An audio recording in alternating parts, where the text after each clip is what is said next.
যে বলে আমি জেনারেল, উনি আলেম, আমি বুঝি না ইসলাম, ওই লোকটার চাইতে বড় অপরাধী আমি। ফতোয়া দিছি, শুনছেন আপনারা কখনো? আমি কখনো ফতোয়া দিছি? ফতোয়া মানে কি? মন্তব্য করা, কোনো কিছুকে হারাম হারাম বলা, জায়েজ বলা, না জায়েজ বলা। মানে আমি বলছি তুই কাজটা ঠিক করছ না, এটা হারাম, এটা হলো ফতোয়া। এটা হলো কি? তাহলে চায়ের দোকানে মুফতি পাওয়া যায় কি না? ফতোয়া কে দেয়? মুফতি। ফতোয়া কে দেয়? চায়ের দোকানে, বাস স্ট্যান্ডে, ঘরের নিচে বন্ধু বন্ধু মিলা ইসলাম নিয়ে ফতোয়া দেওয়ার লোক আছে না নাই? মন্তব্যই হচ্ছে ফতোয়া। তো কি মন্তব্য? আপনি একটা বিষয়ের উপরে মন্তব্য করলেন, দিস ইজ হোয়াট কল ফতোয়া। তো আমি কি মন্তব্য করি আপনারা শুনছেন কখনো? বাট আমার নজরে এই দেশে আসছি 2014 সালে। আমি বহু মানুষ পাইছি যারা উপন্যাস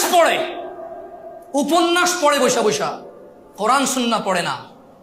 এরপরে যে লাইগা গেলে ওরে কিছু না করলে, ওর একটা বুঝ আছে দুনিয়া আখিরাত নিয়ে, সায়েন্স মাইন্স নিয়ে কিছু একটা বোঝেও, আইসা বলবো যে আমরা জেনারেল, আমরা বুঝি না, ওরা আলেম। এর চাইতে পথভ্রষ্ট লোক আমি আমার চোখে দেখি নাই, যে নিজেকে জেনারেল বলে সেপারেট করে ফেলে, আর কোরআন সুন্নাহ যারা জানে তাদেরকে আলেম বলে একটা গ্রেডিং করে ফেলছে। কি করে ফেলছে? আমরা জেনারেল, ধর্ম কি আমরা বুঝি, এক হুজুরে একটা হ্যান কোনটা হুলবু ধর ভাই, তারা তাদের মতো, আমি আমার মতো। আরে তো ওরে কি আলেম হওয়া নিষেধ নাকি? ওর আলেম হওয়া নিষেধ? ওর ইসলাম পড়া নিষেধ? তোমাদের ইসলাম পড়া নিষেধ? সত্য করে বলো, এই কেউ ভিডিও তো অধিক হচ্ছে না? ভিডিও তো অধিক হচ্ছে না, ঠিক আছে। কারা কারা দেখে সুন্দর করে, মানে কনফিডেন্ট আছে যে আমার পড়া শুদ্ধ, আমি চাইলে এখানে মাইকে এসে পড়তে পারবো, আমার পড়া শুদ্ধ? হাত তোলেন তো। কোরআন দেখে পড়তে পারেন শুদ্ধভাবে, হাত তোলেন।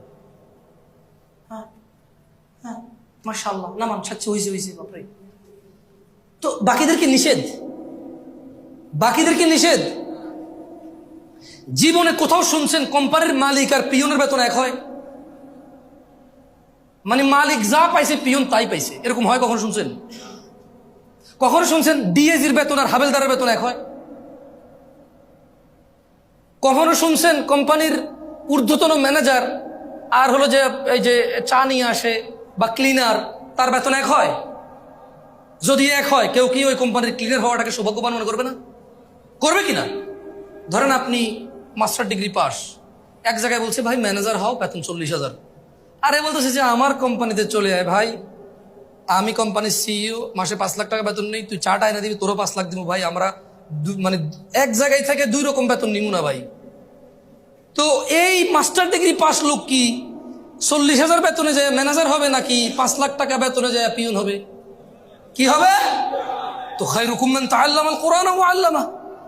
তোমাদের মধ্যে এমন জিও, তোমাদের মধ্যে ওই ব্যক্তি উত্তম, কম বেশি বলে না কিন্তু, বলছে তোমাদের মধ্যে ওই ব্যক্তি উত্তম যে শেখে এবং যে শিখায়।